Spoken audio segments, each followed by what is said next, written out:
2:45. Acompáñenos todos los martes y viernes a las 2:45. Buenas tardes, estimados Radio Escuchas. Les saludé Caterina Chatsky. Dentro de 3 semanas, exactamente el jueves 29 de abril a las 8 de la noche, se presentará la Orquesta Sinfónica de Heredia y presentará un concierto que me parece y pienso que uno de los más importantes dentro de la temporada de la Orquesta Sinfónica de Heredia. Este concierto titulado La música de la Costa Rica Bicentenaria, con obras costarricenses de Pilar Aguilar, Carlos Castro, Andrés Soto, Marvin Camacho y Félix Mata. Y, oh sorpresa, nos acompañan la compositora Pilar Aguilar y los compositores Carlos Castro, Andrés Soto y Marvin Camacho, a quienes me gustaría dar la bienvenida. Bienvenidos. Hola. Estar acá. Muchísimas gracias muchas gracias por la invitación. No, muchas gracias a ustedes por encontrar el tiempo para conversar con nuestros radioescuchas. Y como he dicho, el concierto se llama La música de Costa Rica Bicentenaria. Todas son las composiciones comisionadas por la Orquesta Sinfónica de Heredia y creadas para ser ejecutadas en este concierto, 29 de abril a las 8 de la noche. Y por lo tanto, me gustaría preguntar, o más bien hacer el primer enfoque en este programa. ¿Cómo ven ustedes, las y los compositores de hoy, la música que se creó en estos 200 años de la República? ¿Quién empieza? ¿Carlos? Bueno, yo diría que es un tema muy amplio. Ahora Costa Rica ya tiene una trayectoria enorme musical. Yo no diría que somos, obviamente, no tenemos una tradición tan profunda como la europea y todo esto, ¿verdad? Pero nosotros, desde 1800, desde la mitad del siglo XIX, ya se instauran acá las bandas y ya hay un cierto profesionalismo, ¿verdad? Además que no es exclusivo de San José, sino que se reparte por todo el país, y eso es un dato muy importante. Y nuestros compositores que del final del siglo XIX, principios del siglo XX, todos estudiaron en Europa, ¿verdad? Fueron allá y trajeron técnicas francesas, etcétera. Y ahí empezó lo que sería nuestra historia musical dentro de la tradición occidental clásica, ¿verdad? Por supuesto, tenemos también toda una historia que viene de otros lugares también, ¿verdad? Que viene del Caribe, que viene de África, que viene de todo lo largo y ancho de América Latina. Y yo siento que Costa Rica, estando en la mitad justamente de América, es un puente por donde pasan muchas cosas, ¿verdad? Y a nivel musical también. En Costa Rica, a mitad del siglo pasado, ya hablamos del siglo XX, ¿verdad? Aquí se escuchaba tanto tango como música mexicana, como etcétera, etcétera. Y todo esto genera una riqueza, ¿verdad? Una riqueza referencial que es bastante grande y amplia, ¿verdad?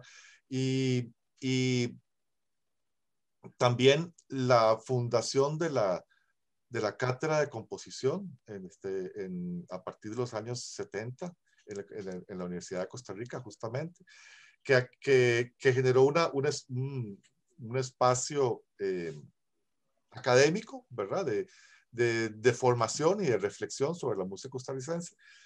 Y esto ha ido creando a la fecha de hoy. Yo creo que tenemos ya una generación de compositores, ya más bien, ya no es una, ya son varias generaciones de compositores, ¿verdad? Cuyas obras se están ejecutando tanto nacional como internacionalmente, ¿verdad? Que tienen una producción muy amplia y muy importante. tenemos grupos de cámara dedicados a tocar música costarricense.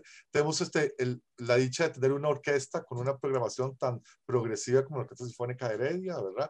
Y tan decolonizada, ¿verdad? Y por lo tanto, yo siento que en Costa Rica estamos en este momento en una especie bueno, yo diría que nunca hemos estado mejor, ¿verdad? Siendo objetivos. Obviamente falta muchísimo, ¿verdad? Pero para uno siempre tiene que ponerse los más altos objetivos y en ese sentido en las artes nunca vamos a estar satisfechos, ¿verdad? Pero la diferencia de lo que es hoy en día estar, el trabajo del compositor nacional y la forma en que se le respeta, ¿verdad?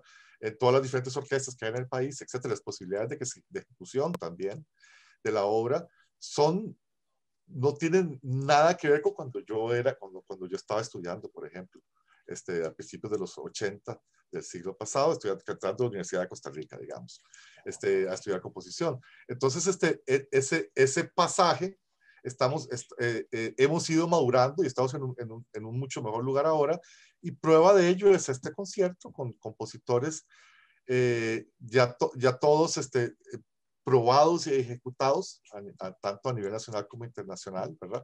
Y eso demuestra, eso es algo que no teníamos, o sea, siempre hubo buenos compositores en Costa Rica durante todo el siglo XX y esto, pero eran contados con los dedos de la mano. O sea, es más, los dedos de la mano no alcanzaban, ¿verdad?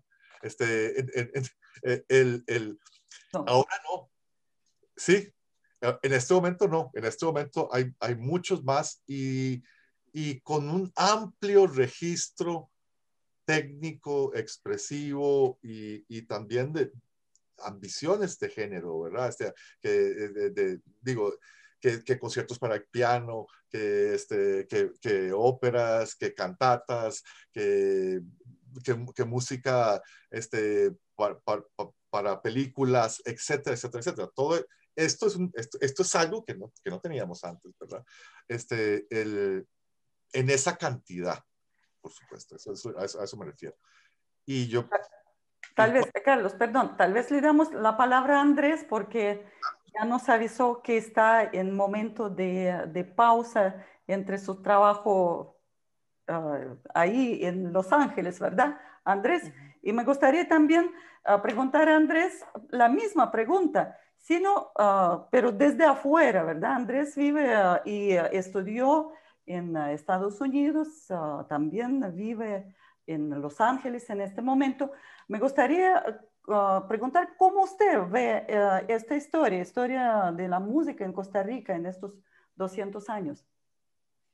Bueno, la verdad me siento muy ignorante en el tema de la música tica, y siempre le paso preguntando a mis colegas sobre ritmos y cosas idiosincráticas de cada estilo cuando compongo con influencia costarricense, para asegurarme que estoy haciendo algo bien. Tengo como inseguridad en el tema, y lo cual es contradictorio a mi personalidad porque soy gran amante de la historia. Pero tal vez porque mi formación musical comenzó de lleno en el extranjero. Me mudé a Nueva York, a Nueva Jersey con mi familia a los 17 años y no conocía ningún músico en Costa Rica. Entonces no había estudiado más que 2 años de lecciones de piano los sábados en la mañana. Y no fue hasta el 2011 que comencé a enlazarme con colegas y músicos y musicólogos en mi país natal. Entonces, lo cual es interesante porque ahora estoy viendo mi propia patria que nunca dejé de amar, pero desde los ojos de un exiliado volviendo a casa. Y a pesar de que ahora vivo tiempo completo aquí en Los Ángeles, siempre trato de ir, aunque sea 3 semanas al año, a pasar tiempo en Costa Rica, y utilizo esas experiencias musicales porque ahora trato de usar mis viajes con un concierto o algo así para ir estudiando poco a poco sobre mi propio país. Creo que lo único que sé ahora, o sea, son los nombres de los grandes compositores sobre cuáles los hombros de ellos estamos parados, ¿verdad? Cada generación se va parando en los hombros de la anterior. Pero no sé exactamente como qué características idiosincráticas hacen nuestra música, más allá que los ritmos que oímos folclóricos, el típico punto guanacasteco o el uso mucho el 6/8 contra 3/4 en varias composiciones que he hecho de carácter patriótico, que ya son varias. Me gusta mucho este ritmo que también no se usa solo en Costa Rica, sino en toda Latinoamérica y a veces hasta en España por nuestra influencia de la colonia. Pero de ahí no pasa más que de ahí. Entonces, con mucha humildad digo que no me voy a arriesgar a decir mucho más de lo que los doctores presentes sabrán. Tal vez ellos tienen más conocimiento del tema y yo lo puedo apreciar desde el punto de vista, no sé, como el más joven del grupo aquí, que todavía tengo mucho que aprender. Pilar. Mucho gusto, Ekaterina. Me encanta poder conocer a Andrés, que no lo conocía, solo por su nombre. Mucho gusto, Andrés. Yo soy la más vieja, pero soy la más nueva en composición. Empecé hasta el año 2000 a componer. Justamente creo que Carlos ha dado una amplia explicación a la cual solo le quiero agregar que el problema de esos compositores que teníamos antes del año 70 es que componían como los compositores europeos. No tenían ningún estilo,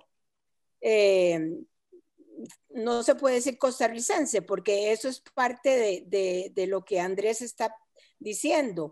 El folclore en Costa Rica se basa en lo que nos donan los guanacastecos y en lo que nos donan los ritmos afrocaribeños.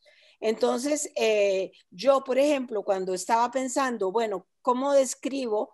Porque a mí se me dijo que hiciera una obra describiendo hace 200 años cómo fue la independencia. Entonces, qué difícil, porque cuando a mí se me ocurrió, se llama Oda a los 200 años de independencia, se me ocurrió que en aquellos tiempos con campanas se anunciaban cosas, pero cuando quise contar la historia de que los soldaditos españoles se iban, de que la gente de la sociedad tal vez celebraba con un vals, y pude fácilmente expresar el vals, pero cuando quise expresar los campesinos costarricenses, todo lo que se me venía en mente era muy guanacasteco. Y hace 200 años Guanacaste no estaba anexado a nosotros.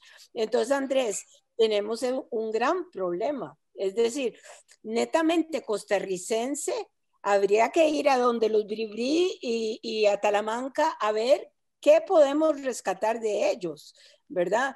Que sí se hizo un trabajo que doña Emma Gamboa inició y otras personas, pero nunca se concluyó en algo que sea realmente de las raíces de Costa Rica. Entonces, creo que cuando se abre la escuela de música en composición, el profesor principal que recién acaba, bueno, no ha fallecido, pero ellos usaban el dodecafonismo y era lo que les enseñaban a los muchachos, pero a nadie les decían, bueno, hagamos algo diferente, ¿por qué no hacemos algo latinoamericano? No, eso vos lo ves en Cuba, una maravilla, la tradición que tienen ellos con los ritmos de ellos y todo, pero vos no encontrás eso hasta creo que principios finales del siglo XX, principios del XXI, que la gente empieza a basarse en ritmos de Guanacaste y en ritmos afrocaribeños, porque realmente Costa Rica folclore no tiene. Éramos una imitación a todo lo europeo, absoluta. Estos compositores como don Julio Mata, Julio Fonseca, el mismo Carlos Enrique Vargas, componían a la manera europea. Por eso yo, que fui la alumna de piano principal que tuvo Carlos Enrique Vargas, porque hasta que me fui a estudiar en Inglaterra y después siguió siendo mi profesor, él no quería que sus obras fueran escuchadas hasta después de su muerte, porque no quería ser juzgado de que había escrito al estilo europeo. Y así fue, hasta que él murió, no permitió que su sinfonía se tocara y su concierto de piano, pero los hizo a los 25 años. Y él murió hace 15 años y como él me decía, tengo obras entre los 25 y los 30 años y después dejé de componer, ¿verdad? Entonces, realmente, Carlos, cuando decís que estamos sobre los hombros de los antiguos, ellos estaban sobre los hombros de los compositores europeos. Nosotros, cada uno con el lenguaje que tenemos, estamos descubriendo, pero no existe un libro que diga ritmos costarricenses, como existe. Pilar, Sí. pero yo creo que Marvin puede agregar, porque bueno, él fue uno de los compositores y es quien hizo diferentes expediciones, ¿verdad? A diferentes poblaciones indígenas. Marvin, cuéntanos por favor precisamente de este trabajo que usted empezó junto con otro compositor muy importante, Jorge Acevedo. Sí, efectivamente, bueno, muchísimas gracias, como decía al principio, por este foro. Sí discrepo en algunos aspectos. Yo creo que ningún pueblo puede hablar de una idiosincrasia musical sin encontrar la suma de muchos elementos. Igual cada uno como compositor o compositora, obviamente vamos a estar siempre influenciados por muchas cosas. Recuerdo que una vez Guido Sáenz me preguntó en un programa en Canal 7 si yo consideraba que mi música era original y le dije no, ni la mía ni la de nadie. Porque al final la suma de muchos elementos son los que reconstruyen o construyen el imaginario que cada compositor va a tener. Y yo creo que en la Costa Rica, como dice Pilar, o lo ha citado el mismo Carlos Castro, esa Costa Rica, ¿verdad? De antes de los 70s, un Alcides Prado, la familia Fonseca, Julio Fonseca, los Mata, los Monestel, todas estas dinastías de músicos que existieron en su momento, que algunos viajaron, tuvieron la oportunidad de estar fuera y regresar con su conocimiento, y ya más para acá, en el 70, la reforma que hace el doctor Bernal Flores Seller, es fundamental, digamos, junto con Benjamín Gutiérrez, es fundamental dentro de la construcción del imaginario compositivo de un país. Entonces no lo podemos quitar. Y por otro lado, hay algo importante. Sí, la década de los 70 marca Costa Rica. Marca Costa Rica porque Gerald Brown, Pepe Figueres y Guido Sáenz hacen una reforma en la Sinfónica Nacional. Puede ser, sí, muy europea, pues era lo que teníamos de mano para echar y reconstruir un trabajo técnico. Y ligado a esto, para no extenderme mucho con el tema histórico, es el tema de los pueblos originarios. O sea, nosotros cuando hablamos de Costa Rica, sí, tenemos que hablar de muchos pueblos, claro, de Guanacaste, de toda la afrodescendencia, de los pueblos originarios, pero también del Valle Central y los mestizajes que surgían a partir de esos elementos. Entonces, yo en los 80s viajo a varias comunidades indígenas porque justamente asisto a Jorge Acevedo Vargas y siempre lo he dicho abiertamente, no era que yo quería ir, era que me tocaba ir porque tenía que estar asistiendo a Jorge. Entonces, claro, ahí me voy enamorando poco a poco de este nuevo sonido que Marvin Camacho no conocía, de escuchar sorbones en diferentes lugares, de estar en una chichada y ver los tipos de cantos que se hacían, y de ahí que algunas de mis obras, ¿verdad? Algunos de mis lenguajes han estado inspirados. Yo no podría decir que yo rescato porque eso no procede. Lo que hago es hacer mi propio imaginario a partir de lo que escuchaban estos pueblos y recrearme a partir de ellos, ¿verdad? Cuando yo escribo los haikus o los sorbones que estrené el año antepasado para piano, o en fin, cada una de estas obras que he escrito donde incluyo, o con la Sinfónica Nacional, el Preludio de las Esferas, basado en un tema bribri, lo que estoy haciendo es mi propio imaginario a partir de lo que yo conozco de estos pueblos originarios. Entonces es importante, ¿verdad? Decir, porque creo que es fundamental rescatarlo y subrayarlo, que la idiosincrasia musical de un pueblo está ligada a muchos quehaceres musicales, no a uno. Guanacaste es una parte, pero no es la única. Toda la afrodescendencia es otra. Que hablar de Emilia Prieto y todo el rescate, que sí es un rescate que Emilia Prieto hace del Valle Central, de la música. Y los pueblos originarios, donde podemos citar a muchas personas. El mismo Bernal escribe en la historia de la música en Costa Rica algún capítulo iniciando este libro sobre la música indígena costarricense. Está Jorge Acevedo Vargas, está Salvatierra, Rodrigo Salazar Salvatierra, María Eugenia Botzoli, que es la que lleva la poesía aborigen o indígena al texto académico, ¿verdad? Y así podría seguir citando dentro del quehacer y el imaginario costarricense todo esto, ¿verdad? Básicamente, pues un poco es lo que quiero aportar. Laura Cervantes también, que ha trabajado. Laura Cervantes también, importante. No, sí, perdón, Carlos, ajá. No, sí, yo quería subrayar eso que acaba de decir Marvin, de la plurivocalidad, digamos, las múltiples lenguas musicales que hay en Costa Rica, y eso es importante en este momento. O sea, una cultura es rica en la medida en que es amplia, ¿verdad? No en la medida en que es cerrada, ¿verdad? Entonces, yo creo que en Costa Rica estamos en ese proceso. Por ejemplo, ustedes han como retomado algunos temas.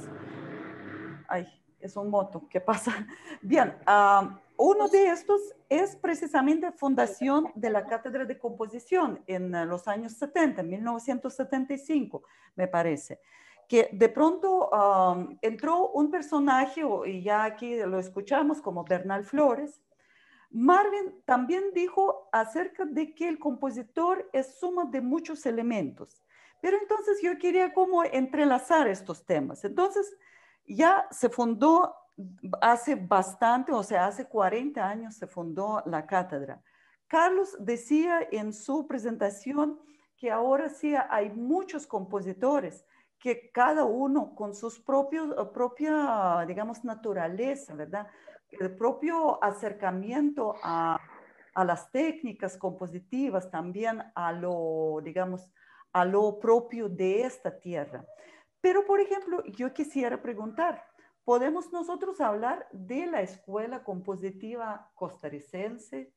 Ustedes que, por ejemplo, Marvin y Carlos son pedagogos en esta materia. Yo creo que sí hay ciertos elementos que hay en la música costarricense actual, ¿verdad? Pero no me atrevo a hablar de una escuela, ¿verdad?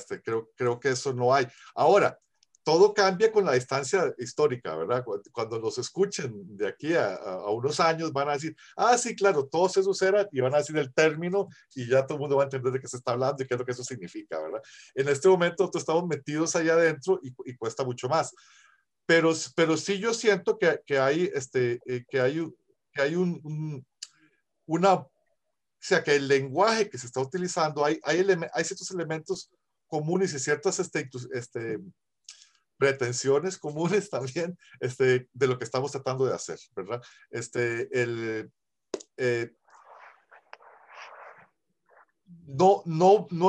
No veo, por ejemplo, o sea, por ejemplo, cosas que no veo. No veo un lenguaje, o sea, el lenguaje de vanguardia, tonal, furioso, que caracterizó unas épocas atrás la música vanguardista. Ese lenguaje no está en Costa Rica, como tampoco está ahora tan presente en el mundo, en ciertos lugares donde sí, ¿verdad? Pero no es en América, por lo menos no tiene tanta fuerza. Pero sí, yo lo que veo es muchas, o sea, una amplitud, ¿verdad? Una amplitud de recursos y una amplitud de formas de hacer. Que después eso alguien logre generar la carpeta teórica para poder meternos ahí, ese es un proceso que les toca a los teóricos. Marvin, usted quería agregar algo, ¿verdad? Sí, es que es un tema muy interesante y que se ha discutido, bueno, Carlos sabe, creo que Pilar y Andrés pues en su momento pues lo verá también. Es un tema muy discutido históricamente, la escuela escolástica costarricense, ¿verdad? Yo al final, claro, la única escuela que podríamos decir no es una escuela, es la presencia de personajes en el camino compositivo de los que hemos estado al frente de la carrera como tal, o que nos ha tocado ser parte de. Y esos personajes pues han sido muy puntuales para nosotros, en el caso de Carlos Castro y en mi caso muy particular también, pues Bernal Flores y Benjamín Gutiérrez, que nos acompañan a lo largo de los años. Yo me graduó en composición con Bernal, pero luego también con la tutoría y la tesis me la tutorea el maestro Benjamín. Entonces, ahí yo hablaría más bien básicamente de personajes que aportan ciertos elementos. Y Carlos dice algo muy interesante. Claro, si nosotros echamos un vistazo retrospectivo en la historia, mentiras que Muzio Clementi, que Culao, que Haydn, que Mozart, en fin, que se decían somos clásicos porque tenemos estos y estos elementos. En realidad eso puede distar de 100 años de historia para luego decir cuáles fueron las características que de alguna forma no eran copiadas, pero que existían en cierto lenguaje. Sin embargo, yo en mis días tendría que decir algo y es, cada vez lo veo más lejano. Cada vez lo veo más lejano porque la variedad, los medios de comunicación que existen tan inmediatos, nos hacen permearnos y permear el lenguaje musical universal. O sea, nos vemos generalmente influenciados e influenciamos, ¿por qué no decirlo también? Entonces, claro, todo esto va a marcar características, pero al final son características, yo diría, casi que de individuo a individuo, no de una escuela como tal. ¿Verdad? Yo creo que el asunto de las escuelas, hoy por hoy, habría que ver si es aplicable, o sea, si eso es un referente de nuestros días. O sea, es el trabajo para musicólogos, ¿verdad? Ya, Algo, Claro, claro. Para algo musicólogos y que estetas. Pero bien, me, Pilar, o Andrés, sí, Andrés que ya está saliendo a su trabajo, ¿verdad? Andrés. no, me gustaría agregar algo más como de tipo de experiencia, porque Marvin habló de que él se graduó bajo Bernal y Benjamín Gutiérrez, que esa es la generación que viene antes de ellos, me imagino. Y siento que yo soy la generación que viene después de ustedes dos que están aquí y también de Pilar. Y algo que he estado tratando de hacer últimamente es que cada vez que se me ocurre una idea de una pieza para algún concierto o algo así, o de algo costarricense, siempre noto que es algo que me atrae y de repente me pongo a ver las obras de mis colegas y ya han hecho algo con ese tema. Entonces, eh, no me dan ganas de hacer el mismo tema porque como compositor nacido en 1986, quiero buscar otras maneras para sobresalir a mi manera y diferenciarme de ellos. Pero ya no puedo hacer nada sobre la luna, por la serenata de la luna de Carlos Castro, ni quiero hacer nada vibrí por lo de Marvin. Me acuerdo de una obra con esos temas. Y nada que tengan que ver con rituales, por ahí Mora, o cosas así. O, o cosas de Gabriel García Márquez. Él tiene una obra inspirada por, ¿verdad? Creo que es una de ellas. Entonces voy buscando, ¿por qué? Porque yo quiero evadir los temas que ellos ya, los caminos que ellos están tramando. Porque no solo por el individualismo mío, también es porque siento que ya estamos 20 años metidos en el nuevo siglo, que quiero como machetear mi propio lugar en la música costarricense. A ver, ¿qué puedo proveer yo con mi experiencia que sea único y que solo por el solo hecho de yo ser tico, ya es música tica, automáticamente? Por ejemplo, Tchaikovsky lo criticaban de que no era suficientemente ruso, los rusos, amigos de él, pero ya dijeron que era muy ruso en Europa. Y ese carácter cosmopolita tal vez es algo que yo me identifico porque vengo de la música de cine y se me ha dicho que mi música a veces es muy cinematográfica, entonces ya lo veo como que en lugar de verlo como algo negativo o neutral, más bien voy a verlo como algo positivo. ¿Qué puedo yo sacar de mi experiencia cinematográfica para traer a mi posición en la escena musical clásica costarricense? Y eso es algo que me apasiona, de estar conectado a mi propio país y a la vez tratando de sobrevivir aquí en Estados Unidos, en otra industria que no le importa de dónde es uno, básicamente.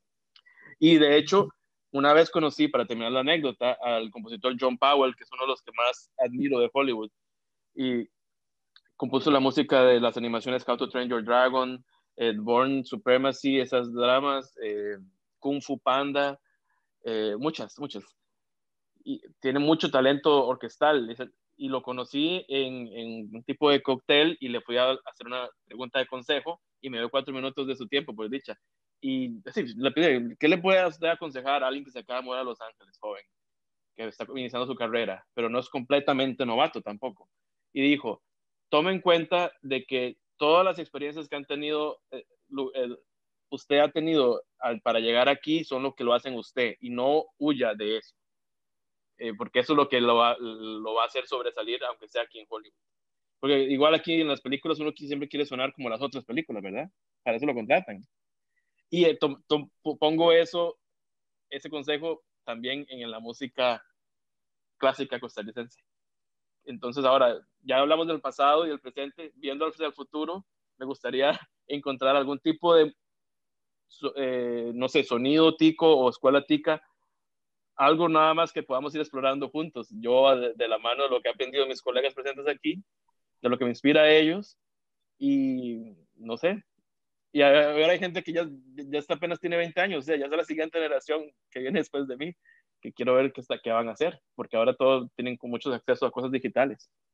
Entonces, pero como dijo Carlos, estamos en un momento muy bonito para la composición musical costarricense. Por ejemplo, aquí ya estamos hablando de generaciones. Y Pilar, me gustaría preguntar a Pilar, porque bueno, Marvin y Carlos se estudiaron con dos compositores muy importantes en Costa Rica, Bernal Flores y Benjamín Gutiérrez. Pilar, cuéntenos acerca de su proceso para llegar a ser compositora. Mi proceso es muy diferente al de ellos, porque yo fui entrenada como pianista. Lo que sí era diferente en Inglaterra, porque yo recibí armonía, contrapunto, todo, teoría, todo con Carlos Enrique Vargas. Él me daba clases privadas de todo, menos de solfeo.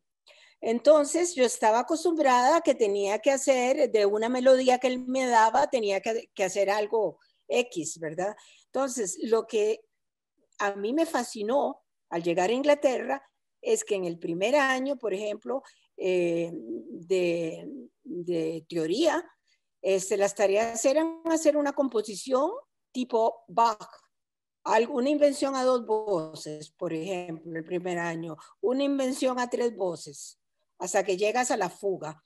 Luego el segundo año, una sonata tipo Mozart, tipo Beethoven, tipo esto, y eso me encantaba a mí. Yo decía, cómo me gusta poder escribir libremente sin que nadie me ponga la armonía ni me diga qué tengo que hacer, ¿verdad?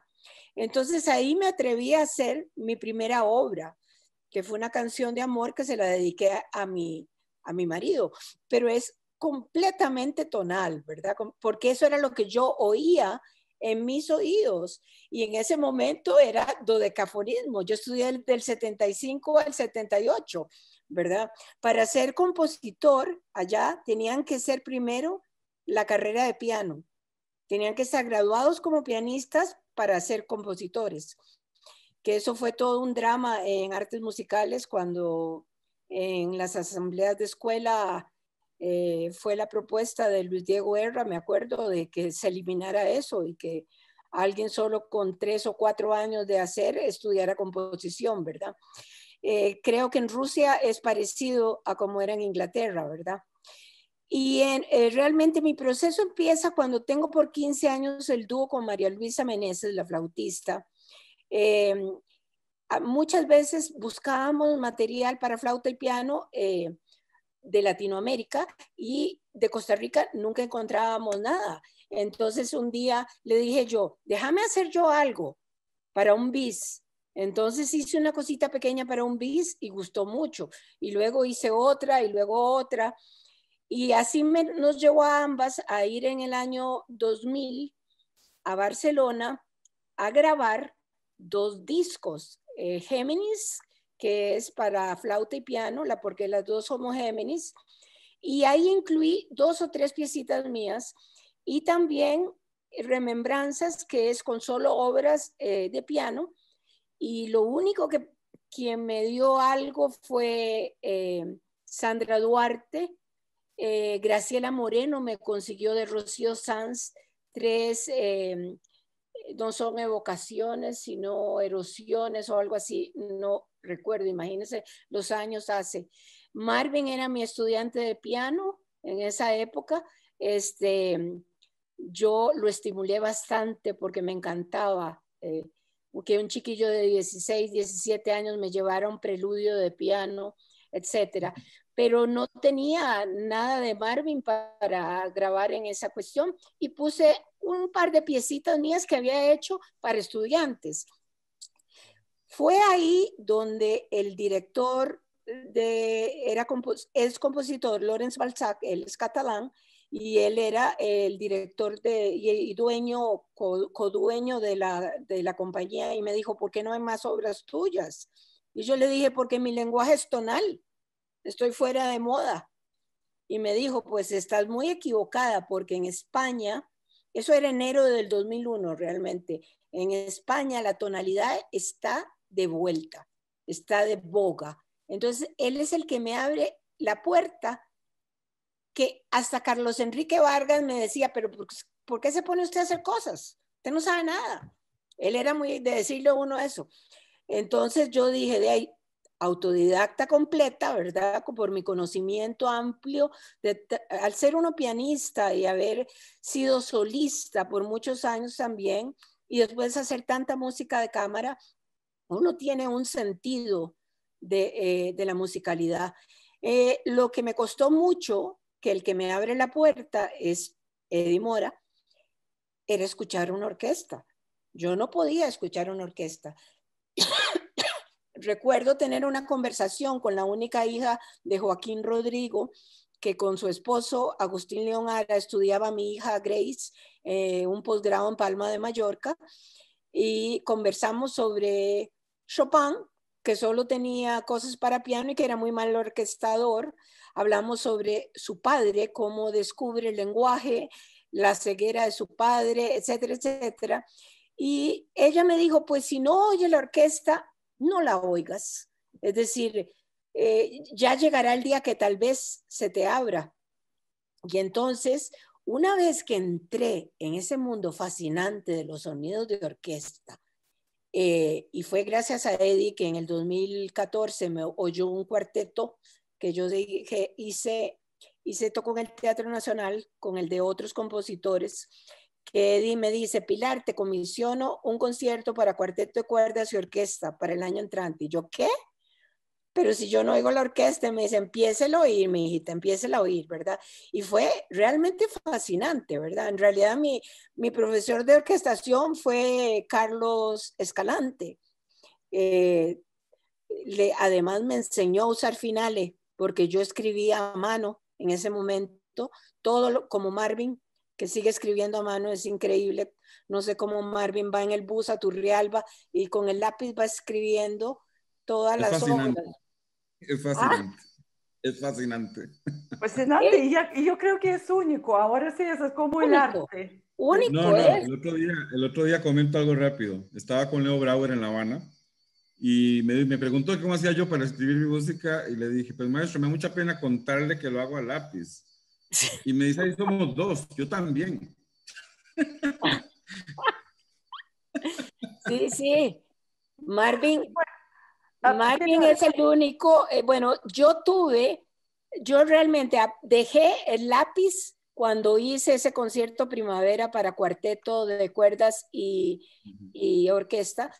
Realmente fue la primera vez que compré un finale y oía sin tener aparatos, sin tener nada, porque eso era lo que mi computadora me daba. La primera vez que oigo sonidos horribles, ¿verdad? Porque en el 2015 el final que yo tenía era del 2012, creo, porque por muchos años no lo hicieron. Entonces sonaban como latas los instrumentos. Era realmente como yo tengo un oído armónico muy bueno.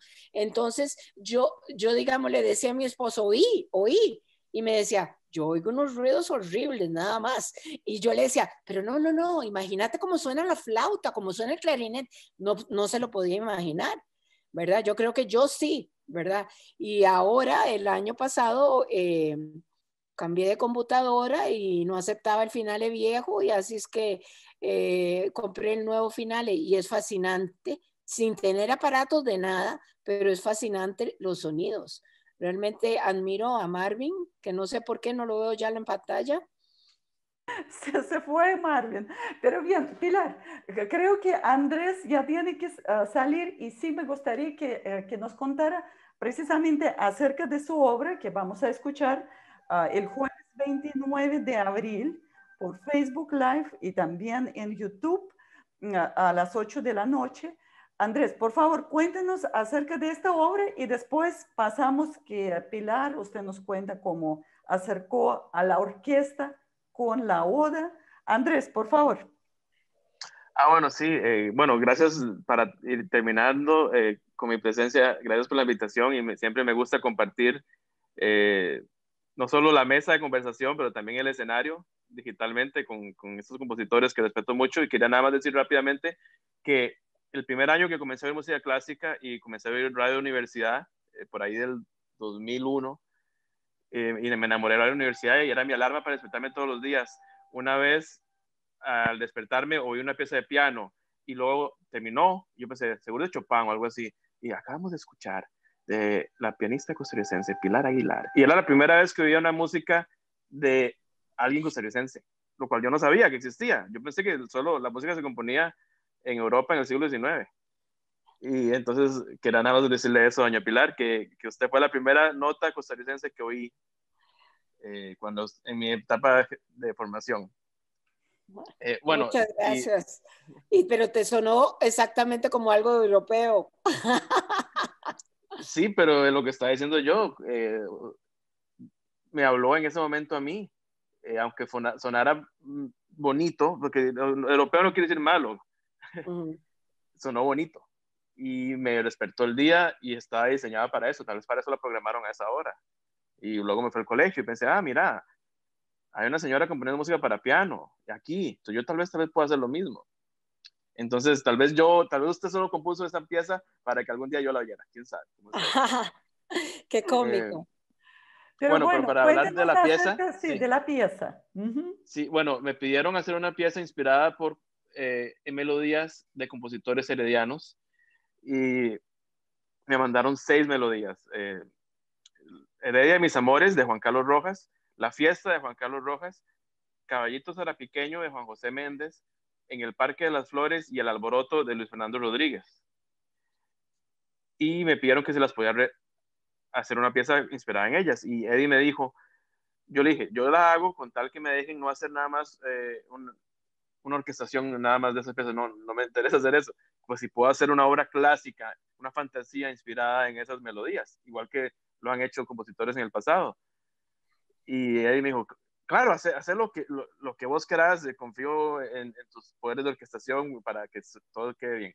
Y entonces, ya una vez con ese encargo, pensé, ok, ¿qué hago con esta música? Y me puse a oírla y todas estaban en 6/8 y me puse a buscar, ok, qué partes de cada melodía es interesante para explotarlas y explorarlas. Y entonces pensé, bueno, después de como 2 meses de pensar al respecto, al final la pieza la compuse como en 2 semanas, pero estuvo 2 meses en mi mente pensando qué tipo de pieza voy a hacer. No pensando melodías, pero pensando qué sería interesante para mí y para el público.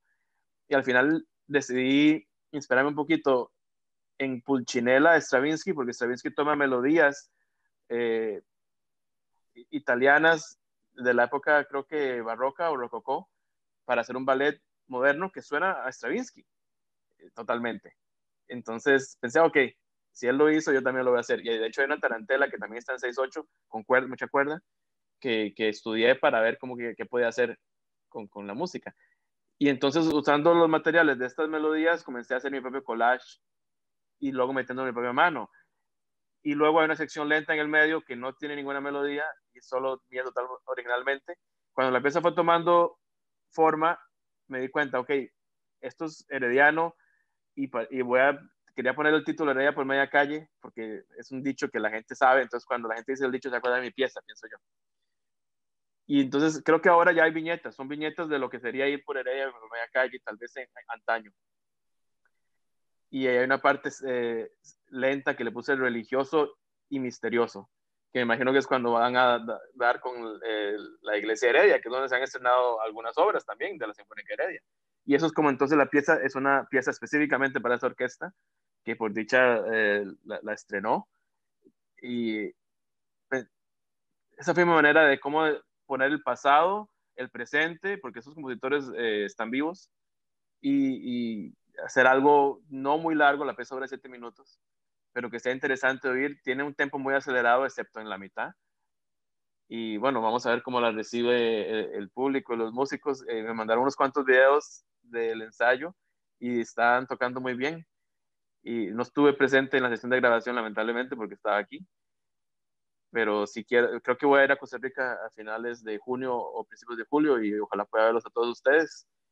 Y con esto me despido.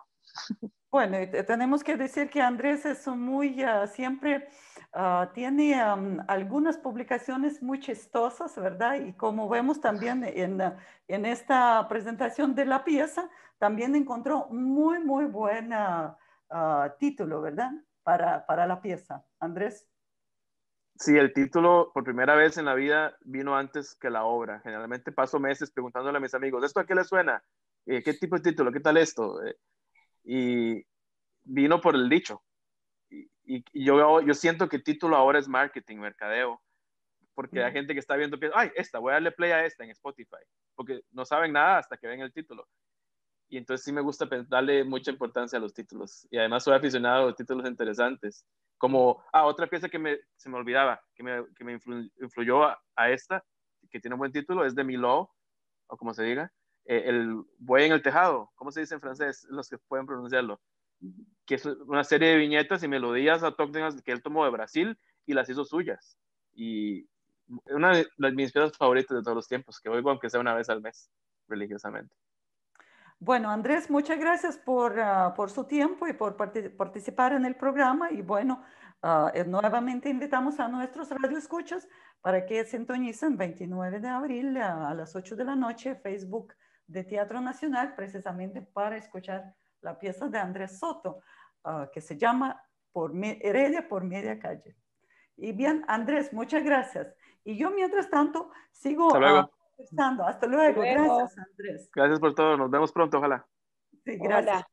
Chao. Y mientras tanto, seguimos hablando precisamente de influencias y de inspiraciones, porque la obra de Carlos Castro está inspirada en la obra de Wolfgang Amadeus Mozart. Chao. O bueno, es una de las inspiraciones. Carlos, cuéntanos acerca de su obra. Mi obra tiene varios, por así decirlo, intertextos. Se llama Los Amantes, Sinfonía Concertante para violín, viola y pequeña orquesta. Cuando vemos lo de Sinfonía Concertante, obviamente eso remite a la Sinfonía Concertante para violín y viola en mi bemol de Mozart.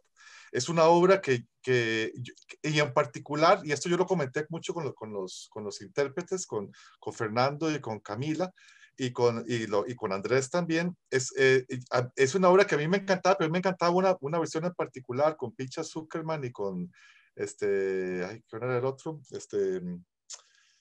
Y dirigía a Barenboim. O sea, había, y ahorita me acuerdo del otro, pero era una versión clásica de esta obra que yo o sea, ahora que habló Andrés, que él escuchaba esta obra de Milhaud, escucha esta obra de Milhaud una vez al mes. A mí me pasó con la Sinfonía Concertante de Mozart, escucharla por una época de mi vida, ¿verdad? Y me encantaba la forma, digamos, dramática, cuasi operística, en que el violín y la viola dialogan entre ellos y se relacionan entre ellos. O sea, hay todo un pequeño drama, hay toda una historia que se cuenta ahí, ¿verdad? Y Mozart, obviamente, era un gran compositor operístico, y Mozart nos cuenta historias con su música, ¿verdad? Yo leía en esa obra otras cosas. A la hora de escribir mi obra, yo la hice un poco en el modelo de los tres movimientos, ciertas cosas de la orquestación de la obra de Mozart. La particularidad de que esa obra de Mozart tiene, por ejemplo, 2 secciones de viola, ¿verdad? O sea, tiene violines primero y violines segundo, violas 1, violas 2, chelos y contrabajos. Y esto lo hace Mozart justamente para darle una sonoridad aviolada a la orquesta de cuerdas. Y Mozart usa además los mismos instrumentos de viento que yo usé, que son oboe, fagot y corno. Él los usa dobles, pero yo uso nada más uno de cada uno, ¿verdad?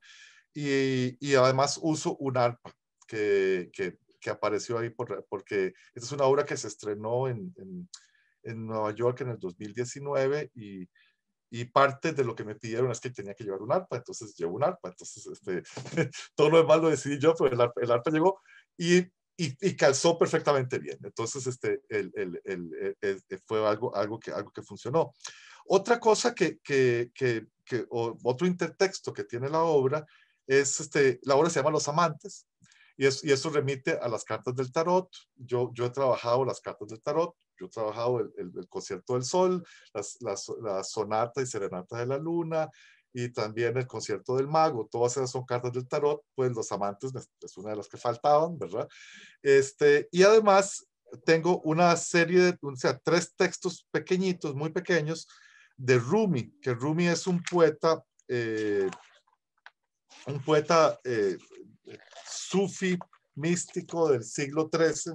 Él vive entre el 1207 y 1273. Él escribía en árabe, ¿verdad? Pero que su poesía sigue siendo muy leída, inclusive al día de hoy. Hasta hace poco tiempo, hace como 2, 3 años, él era el poeta más leído en inglés del 2018, una cosa así, recuerdo que salió por ahí, ¿verdad? Bueno, la poesía ayuda a narrar la historia que de alguna manera yo pretendo contar con esta sinfonía concertante, y los voy a leer, son muy cortitos. El 1 dice: los amantes creen que se buscan uno a otro, pues solo hay una búsqueda. Vagar por este mundo es vagar por otro, ambos contenidos bajo el cielo transparente, donde no hay dogma ni herejía. Ese es el 1, ¿verdad? Ese es el primer movimiento, ¿verdad? El 2 dice: cada día este dolor, o estás adormecida o no entendés de amor. Escribo mi propia historia de amor. Tú ves la escritura sin leerla, ¿verdad? Ese es el 2. Y el 3 dice: deseo tener una lengua sin palabras, un lenguaje secreto para todos los demás oídos. Nadie sino tú oirá lo que diga, aunque sea dicho en una multitud. Y esta poesía, digamos, ayuda a enmarcar la relación que tienen la viola y el violín, ¿verdad? En este concierto. Y yo creo que Winnie Camila y Fernando hicieron una ejecución realmente maravillosa. Ellos la trabajaron, los 3 movimientos tienen cadenzas que son bastante complicadas y muy expresivas, y ellos encontraron cosas en la música que yo simplemente había puesto las notas, ellos las convirtieron en música de verdad, y también estoy muy, muy agradecido con Andrés Porras, que hizo un trabajo maravilloso. Es una obra difícil de dirigir. El último movimiento tiene muchos cambios de métrica y etcétera, y Andrés un director joven, es muy talentoso, es director de la banda Heredia, ¿verdad? Ya tiene oficio. Me gustó mucho su trabajo y me gustó mucho la forma que abordó mi obra, y además estoy muy agradecido, por supuesto, a la Sinfónica Heredia y con Eddie Mora por haberme cuando él nos pregunta qué obra tenemos, qué posibilidades tiene, yo le sugerí esta, y le sugerí de una vez los intérpretes, los solistas que a mí me interesaban, y Eddie inmediatamente se enganchó con la idea, y por supuesto eternamente agradecido. Ahora sí, Carlos, yo quería preguntar si esta poesía sí está en la partitura, porque estaba viendo la partitura, pero por ejemplo, la poesía se queda ahí en el papel, ¿verdad? Nunca aparece en el momento de concierto. En el concierto, digamos, si por mí fuera, se proyecta en determinado momento, ¿verdad? Se puede proyectar, o inclusive se puede leer, ¿verdad? Antes del concierto. En Nueva York, yo lo leí, antes del concierto leí las cosas. Entiendo que en el video van a poner una pequeña, o sea, lo van a escribir ahí, ¿verdad? Entonces, la gente va a poder percibir esa sensación.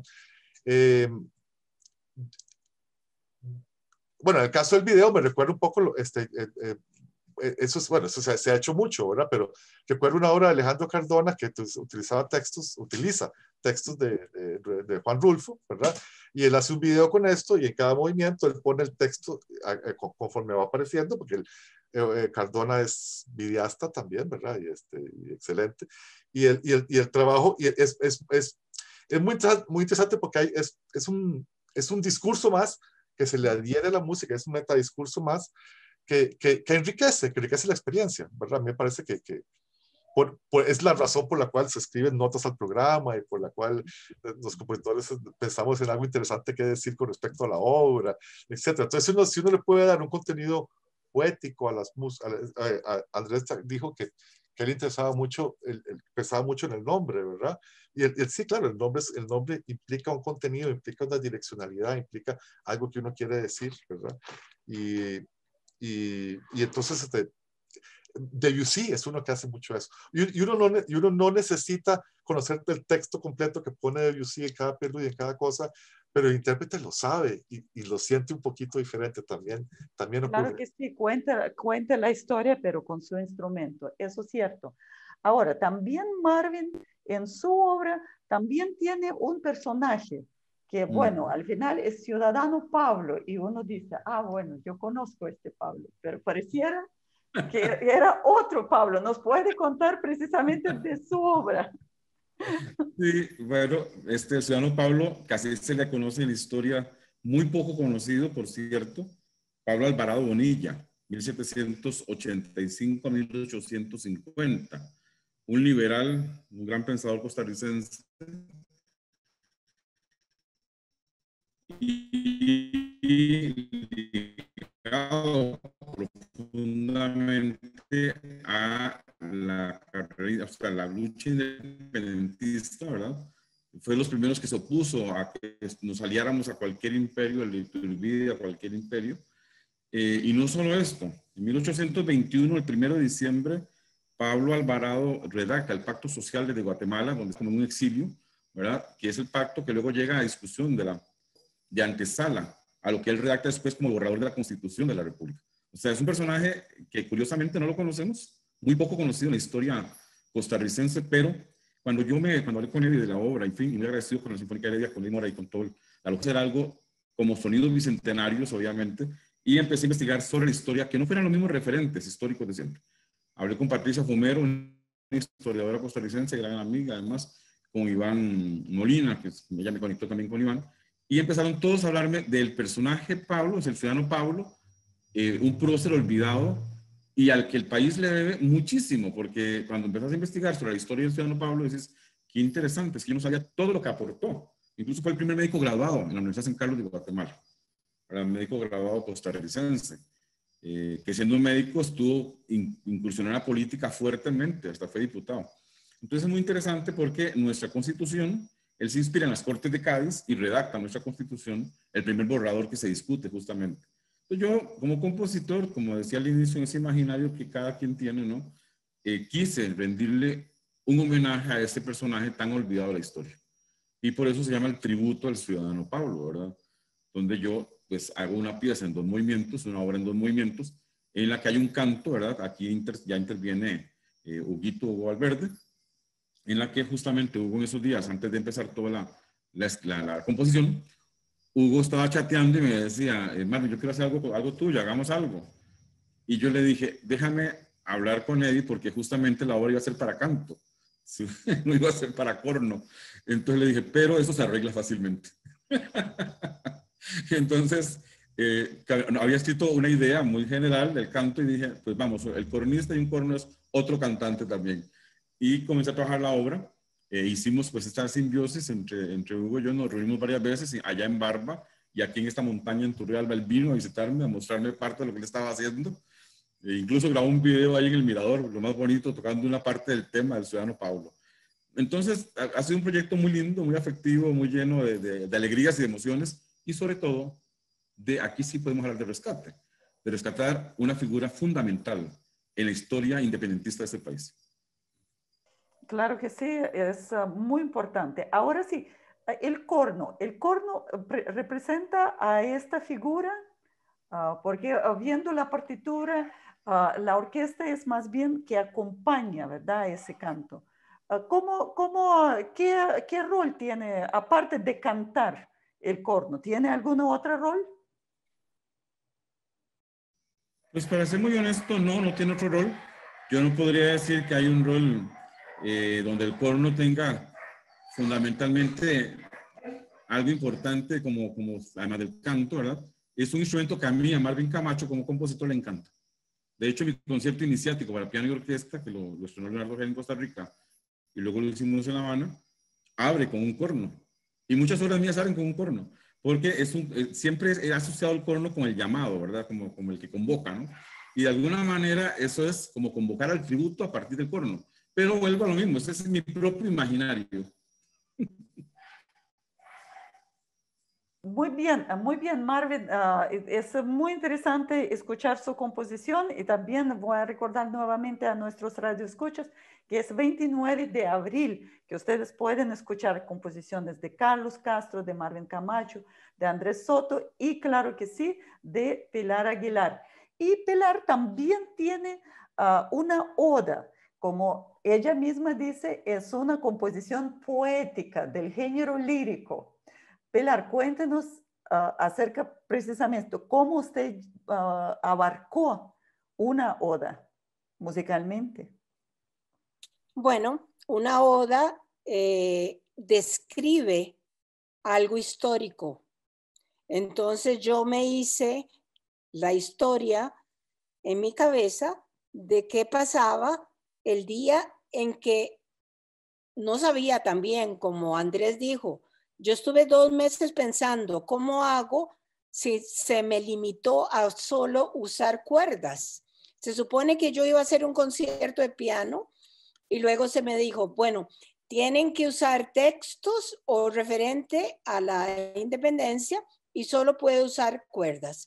Entonces yo estaba trabada. ¿Cómo voy a hacer algo? Además se me dijo 10 minutos, no puede pasar de 10 minutos. ¿Cómo voy a hacer algo anunciando qué? ¿Qué voy a usar? Porque me vino lo que le dije a Andrés, me vino el problema de pensar en 1821, que era típico de Costa Rica. Yo nunca he hecho como Marvin, que lo he oído muchas veces usar, la voz humana anunciando un poema o que alguien sale de atrás del teatro cantando. Marvin es excelente usando eso. Para mí, no me imaginaba que podía usar, pero quería hacer algo muy pianístico.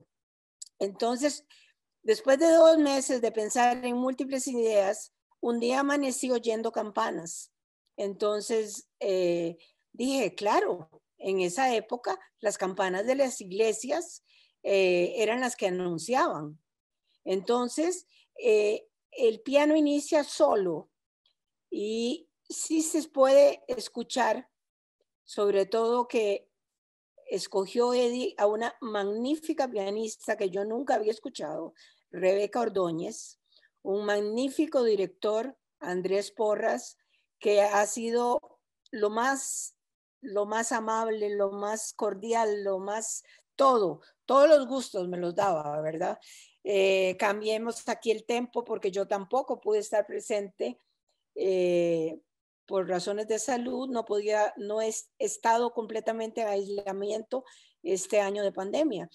Solo en 3 ocasiones he visto a mis hijos y a mis nietas. Pero bueno, entonces me grababan el ensayo y yo proponía y inmediatamente él y todo el mundo, Erasmo, el primer violín, hizo una acotación muy importante de hacer unos pizzicatos en uno de los temas y me pareció maravillosa su idea.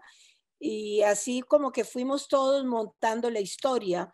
Para mí iba a ser terrible, ¿verdad? Porque si yo estaba contando una historia de que sonaban campanas, de que luego marchaban soldados, de que luego el pueblo bailaba a un estilo que tuve que inventarme yo, ritmos que no fueran como los guanacastecos, y luego la sociedad con el vals, estaba usando un lenguaje que yo ya había superado, porque mi lenguaje se ha convertido muy cromático.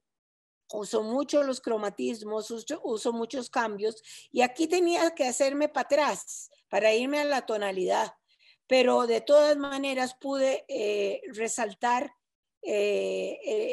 tenía que haber algún elemento costarricense. Entonces, después de otras campanas y de todo, que al final, de verdad, el sonido del piano es maravilloso. Esta chiquita logró unos matices y unas cosas que yo estaba sorprendida. Yo decido incluir, pero una cosita pequeñita de la patriótica costarricense, para que tuviera algo de Costa Rica, aunque la patriótica no se haya hecho antes de 1821, uso solo 8 compases de eso, y el piano se tira a hacer un final que es muy pianístico. Uso ahí un lenguaje cromático como quería, hay muchas octavas, mucha dificultad pianística, y la obra acaba ahí con digamos, la alegría la transmite el piano con todo ese pasaje tan difícil técnicamente y que esta muchacha lo logró hacer.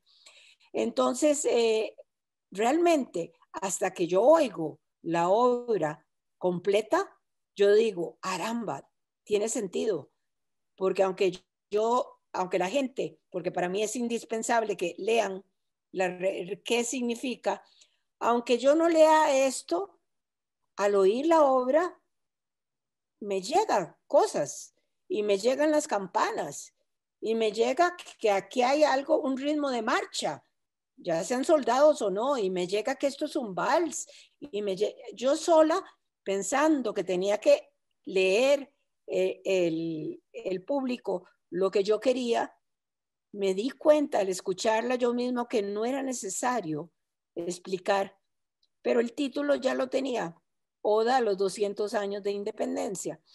Entonces, realmente quedé sorprendida de cuando oí la grabación, quedé sorprendida y dije, caramba, al final de cuentas, conté la historia sin necesidad de leer el texto que quería contar, y pude explotar el pianismo gracias a tener una intérprete tan buena. Así es que quedé muy contenta. Realmente el nivel de la Orquesta Sinfónica de Heredia siempre ha sido muy alto. La gente es muy comprometida, lo hacen con mucho amor, y eso ha sido para mí siempre una gran diferencia con otras experiencias que he tenido. Y creo que este aporte de la orquesta este año, de que cada uno exprese algo de la independencia, o tal vez en el caso de Carlos Castro no es de la independencia, pero aporta diferente. Cada uno no sabía que los temas de Andrés habían sido dados de compositores de Heredia. Qué interesante. Ahora sé que va a ser un concierto que realmente la gente va a estar muy entretenida. Fue grabado extraordinariamente en el Teatro Nacional, que eso es un éxito, entiendo yo, que Eddie consigue con la directora del teatro, que se levante la luneta y que haya esa acústica tan maravillosa, porque los pianistas teníamos siempre un serio problema al tocar en el Teatro Nacional, porque desde que no había concha acústica, aunque la hubiera, la concha empezaba dejando un hueco.